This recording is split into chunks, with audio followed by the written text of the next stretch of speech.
भारत माता की जय। भारतीय जनता पार्टी की जय। ಸದೃಢ ಭಾರತದ ನಿರ್ಮಾಣಕ್ಕೆ ಒಂದು ಕಷ್ಟ ದಿಕ್ಕನ್ನು ತೋರಿಸಿದಂಥ ನಮ್ಮೆಲ್ಲರ ಹೆಚ್ಚಿನ ಮಾಜಿ ಪ್ರಧಾನಿ ಶ್ರೀಯುತ ಅಟಲ್ ಬಿಹಾರಿ ವಾಜಪೇಯಿ ಅವರ ಜನ್ಮದಿನಾಚರಣೆಯನ್ನು ಆಚರಿಸ್ತಾ ಇದ್ದೇವೆ. ಡಿಸೆಂಬರ್ 25, 1924 ಇವತ್ತು ಒಂದಿನ ಮುಂಚಿತವಾಗಿ ನಾವು ಆಚರಿಸ್ತಾ ಇದ್ದೇವೆ. ಜನಿಸಿದಂಥ ಅಟಲ್ ಬಿಹಾರಿ ವಾಜಪೇಯಿ ಅವರು ಒಬ್ಬ ಸಾಹಿತಿಯಾಗಿ, ಒಬ್ಬ ಕವಿಯಾಗಿ, ಒಬ್ಬ ರಾಜತಾಂತ್ರಿಕ ನೈಪುಣ್ಯನಾಗಿ ನಮ್ಮ ದೇಶಕ್ಕೆ ವೈವಿಧ್ಯಮಯವಾದಂಥ ಸೇವೆಯನ್ನು ಸಲ್ಲಿಸಿರುವುದು ನಮ್ಮೆಲ್ಲರ ಪುಣ್ಯ ವಿಶೇಷ ಅಂತ ನಾನು ಹೇಳಿದ್ದೇನೆ. ವಿರೋಧ ಪಕ್ಷದ ನಾಯಕನಾಗಿ, ಯಶಸ್ವಿ ವಿದೇಶಾಂಗ ಸಚಿವರಾಗಿ, ಈ ದೇಶಕ್ಕೆ 3 ಬಾರಿ ಪ್ರಧಾನಮಂತ್ರಿಯಾಗಿ ಕೊಡುಗೆ ಅಪಾರವಾಗಿದೆ. ಜನಸಂಘ ಅನ್ನುವ ಪಕ್ಷ ಏನಿತ್ತು, ಆ ಪಕ್ಷ ತುರ್ತು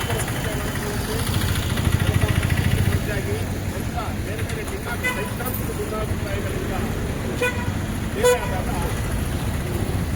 ಈ ಒಂದು ಭಾರತೀಯ ಜನತಾ ಪಕ್ಷದ ಸಂಸ್ಥಾಪಕ ನಾಯಕರಾಗಿ ಅಟಲ್ ಬಿಹಾರಿ ವಾಜಪೇಯಿ ಅವರು ನಮ್ಮ ಸಹಪಾಠಿ ಬಾಲಕೃಷ್ಣ ಅದ್ವಾನಿಯವರೊಂದಿಗೆ, ಮುರಳಿ ಮನೋಹರ್ ಜೋಶಿಯವರೊಂದಿಗೆ ಈ ಪಕ್ಷವನ್ನು ಈ ದೇಶದ, ಈ ವಿಶ್ವದ ಅತ್ಯಂತ ದೊಡ್ಡ ಪಕ್ಷವನ್ನಾಗಿ ಸಂಘಟಿಸುವಲ್ಲಿ ವಾಜಪೇಯಿ ಅವರ ಪಾತ್ರ ಅಪಾರವಾದದ್ದು. ಈ ದೇಶದಲ್ಲಿ ಮಾಡಿದ್ದಾರೆ. ಮೊದಲನೇದು ಈಗಾಗಲೇ ರವಿಕಾಂತ್ ಅವರು ಹೇಳಿದಂಗೆ ಸುವರ್ಣ ಚತುಷ್ಪಥ ರಾಷ್ಟ್ರೀಯ ಹೆದ್ದಾರಿಗಳನ್ನು ಮಾಡುವಂಥ ಕಾರ್ಯ ಮೊಟ್ಟ ಮೊದಲ ಬಾರಿಗೆ ಈ ದೇಶದಲ್ಲಿ ಅವರು ಹಾಕ್ಕೊಳ್ತಾರೆ. ಗೋಲ್ಡನ್ ಟ್ರಯಾಂಗಲ್ ಅಂತ ಅವರೊಂದು ಈ ರಸ್ತೆಗಳ ನಿರ್ಮಾಣವನ್ನು ಮಾಡಲಿಕ್ಕೆ ಹೊರಡ್ತಾರೆ. ಅದರಲ್ಲಿ ಎಲ್ಲ ಮಹಾನಗರಗಳನ್ನು ಜೋಡಿಸುವಂಥ ಕಾರ್ಯವನ್ನು ಮೊದಲೇ ಮಾಡ್ತಾರೆ. ಆ ಮಹಾನಗರವಂತ ಜೋಡಿಸುವಂಥ ಕಾರ್ಯವನ್ನು ಮಾಡಿದಾಗ ವಿರೋಧ ಪಕ್ಷಗಳು ಟೀಕೆ ಮಾಡ್ತಾ ಇದ್ರು. ಆವಾಗ ಈಗಿನ ಅದರ ಬೆಲೆ ಈ ದೇಶಕ್ಕೆ ಅರ್ಥ ಆಗ್ತಾ ಇದೆ. ಈ ಒಂದು ಹೆದ್ದಾರಿ ಜೋಡಣೆಯಿಂದ ನಮ್ಮ ಸಂಪರ್ಕ ಯಾವ ರೀತಿ ಜಾಸ್ತಿ ಆಗಿದೆ ಮತ್ತು ವ್ಯಾಪಾರ ವಹಿವಾಟುಗಳಾಗಲಿ, ಜನಜೀವನದ ವ್ಯವಸ್ಥೆ ಆಗಲಿ, ಸಾಮಾಜಿಕ ರೀತಿಗಳಾಗಲಿ ಬದಲಾವಣೆ ಆಗಿದ್ದನ್ನು ನಾವು ಕಾಣ್ತಿದ್ದಾರೆ. ಅದಕ್ಕೆ ಮೂಲ ಕಾರಣ ವಾಜಪೇಯಿ ಅವರು. ಇನ್ನೊಂದು ಒಂದು ಬಹಳ ಮುಖ್ಯವಾದ ಕಾರಣ ಅಂತ ಹೇಳಿದರೆ ವಿದೇಶಾಂಗ ನೀತಿ. ಅವರು ವಿದೇಶಾಂಗ ಸಚಿವರಾಗಿದ್ದರು ಮತ್ತು ಅವರು ಪ್ರಧಾನಿಯಾಗಿದ್ದಾಗ ಅವರು ವಿದೇಶಾಂಗ ವ್ಯವಸ್ಥೆಯಲ್ಲಿ ತಂದಂಥ ಬದಲಾವಣೆಗಳಿಂದ ಎಲ್ಲ ದೇಶಗಳು ಕೂಡ ಭಾರತಕ್ಕೆ ಸ್ನೇಹಿತರಾಗಿ ವಿದೇಶಗಳಲ್ಲಿ ಭಾರತದ ಒಂದು ಏನು ಪ್ರಖ್ಯಾತಿ ಇದೆ ಅದು ಎಲ್ಲ ದೇಶಗಳಲ್ಲೂ ಕೂಡ ಹಂಚಿಕೆ ಸಾಧ್ಯವಾಯಿತು ಮತ್ತು ನಮ್ಮ ಆರ್ಥಿಕ ವ್ಯವಸ್ಥೆಯನ್ನು ಉತ್ತಮಗೊಳಿಸಿ ವಿದೇಶದ ಏನು ವಹಿವಾಟುಗಳಿದೆ, ಎಕ್ಸ್ಪೋರ್ಟ್ ಸಾಧ್ಯತೆಗಳಿದೆ, ಅದನ್ನು ಅವರು ಚೆನ್ನಾಗಿ ಮಾಡಿದ್ರ ಪರಿಣಾಮವಾಗಿ ಈಗಿನ ವಿಶ್ವದಲ್ಲಿ ಭಾರತ 4ನೇ ಅತಿ ದೊಡ್ಡ ಆರ್ಥಿಕ ವ್ಯವಸ್ಥೆಯಾಗಿ ಹೊರಹೊಮ್ಮಲಿಕ್ಕೆ ಸಾಧ್ಯ ಆಗಿದೆ. ಅದೇ ರೀತಿಯಾಗಿ ಅವರು ಕೇವಲ ರಾಜಕಾರಣಿ ಅಥವಾ ಕೇವಲ ಮಂತ್ರಿಯಾದರೂ ಕೂಡ ಅದರ ಜೊತೆಗೆ ಅವರು ಕವಿಯಾಗಿ ಎಲ್ಲದಕ್ಕಿಂತ ಹೆಚ್ಚು ಒಬ್ಬ ಮಾನವಂತನಾಗಿ, ಒಬ್ಬ ಉತ್ತಮ ಸಹೃದಯಿಯಾಗಿ ಬಿಟ್ಟು ಎಲ್ಲ ಜನರೊಂದಿಗೆ ಹೊಂದಿ ಬಾಳುವಂಥ ಒಂದು ಪ್ರಬುದ್ಧತೆಯಿಂದ ಅವರು ಈ ಪ್ರಧಾನಿಯಾಗಿ ಈ ದೇಶದಲ್ಲಿ ಕೆಲಸ ಮಾಡಿದ್ದಾರೆ. ಭಾರತೀಯ ಜನತಾ ಪಕ್ಷ ಈಗಿನ ಕೇಂದ್ರದಲ್ಲಿ ಅಧಿಕಾರ ಮಾಡ್ತಾ ಇಡೀ ವಿಶ್ವದಲ್ಲಿ ಭಾರತ ಇಷ್ಟೊಂದು ಹೆಸರುಗೊಳ್ಳಲಿಕ್ಕೆ ಮೂಲ ಕಾರಣ ಭಾರತೀಯ ಜನತಾ ಪಕ್ಷವನ್ನು ಕಟ್ಟಿ ಬೆಳೆಸಿ ಮಾರ್ಗದರ್ಶನ ಮಾಡಿದಂಥ ಮಾನ್ಯ ವಾಜಪೇಯಿ ಅವರು ಅಂತ ಹೇಳ್ತಾ ಈಗಿನ ಅವ್ರನ್ನ ನೆನಪು ಮಾಡ್ಕೊಳ್ಳುವಂಥ ಒಂದು ಅವಕಾಶ ಅವರ ಒಂದು ಸಿದ್ಧಾಂತಗಳನ್ನು ನಾವು ಮುಂದಿನ ದಿನಗಳಲ್ಲಿ ಮಾಡ್ಸೋಣ ಅಂತ ಹೇಳ್ತಾ ನಮ್ಮೆಲ್ಲರಿಗೂ ಒಂದು ದಿನ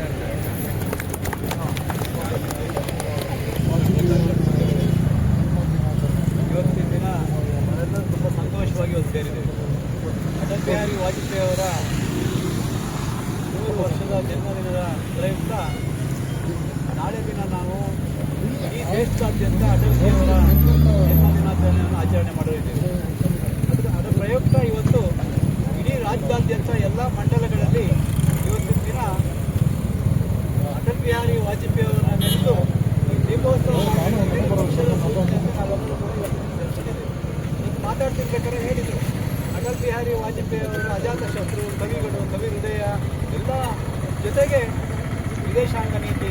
ಇವತ್ತು ನರೇಂದ್ರ ಮೋದಿಯವರು ಇವತ್ತು ವಿಶ್ವ ನಾಯಕ ಆಗಿದ್ದಾರೆ ಪ್ರಧಾನಿಯಾಗಿ ಅಂತಂದರೆ ಅದರಲ್ಲೂ ಕೂಡ ಬುನಾದಿ ಹಾಕಿರ್ತಕ್ಕಂಥದ್ದು ಸನ್ಮಾನ್ಯ ಅಟಲ್ ಬಿಹಾರಿ ವಾಜಪೇಯಿ ಅವರು. ಭಾರತ ರತ್ನ ಅಟಲ್ ಬಿಹಾರಿ ವಾಜಪೇಯಿ ಅವರು ದೇಶ ಕಂಡಂಥ ಒಬ್ಬ ಅಪ್ರತಿಮ ನಾಯಕ.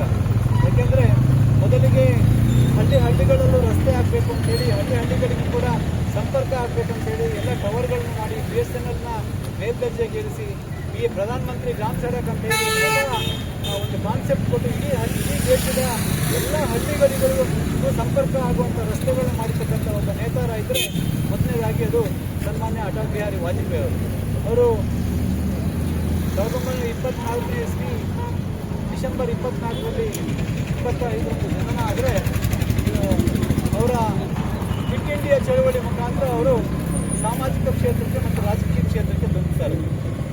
ಅವರು ಒಬ್ಬ ಉತ್ತಮ ವಿದೇಶಾಂಗ ಮಂತ್ರಿಯಾಗಿ ಈ ದೇಶ ಮತ್ತು ಈ ದೇಶದ ಈ ಹಿಂದಿನ ಪ್ರಧಾನಮಂತ್ರಿಗಳು ಕೂಡ ಅಟಲ್ ಬಿಹಾರಿ ವಾಜಪೇಯಿ ಅವರನ್ನು ಕೊಂಡಾಡಿದ್ದಾರೆ.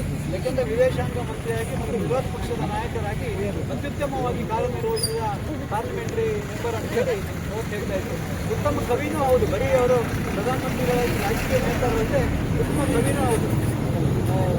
ಸಂಸತ್ನಲ್ಲಿ ನಿರರ್ಗಳವಾಗಿ ಗಂಟೆ 1-2-3 ಗಂಟೆ ನೇರವಾಗಿ ಮಾತಾಡುವಂಥ ಈ ದೇಶದ ಚಿತ್ರಣವನ್ನೇ ಜನರಿಗೆ ಹೇಳುವಂಥ ಒಂದು ಶಕ್ತಿ ಇರ್ತಕ್ಕಂಥ ಒಬ್ಬ ನೇತಾರನ್ನು ಇವತ್ತು ನಾವು ಕಳೆದುಕೊಂಡು 3 ವರ್ಷ ಕಳ್ಕೊಂಡಿದ್ದೇವೆ. ಅವರ 100 ವರ್ಷದ ನೆನಪನ್ನು ನಾವೆಲ್ಲರೂ ಸೇರಿದ್ದೇವೆ.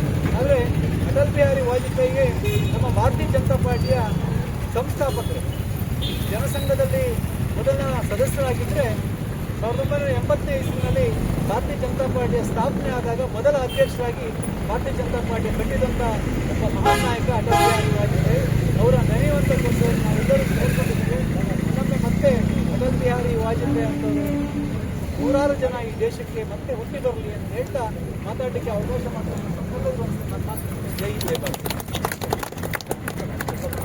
ಮಾತಾ ಕಿ ಭಾರತ್ ಮಾತಾ ಕಿ ಶ್ರೀ ಅಟಲ್ ಬಿಹಾರಿ ವಾಜಪೇಯಿ की श्री भारत रत्न माजी प्रधानी श्री अटल बिहारी वाजपेयी की अजात शत्रु श्री अटल बिहारी वाजपेयी की भारतीय जनता पार्टी की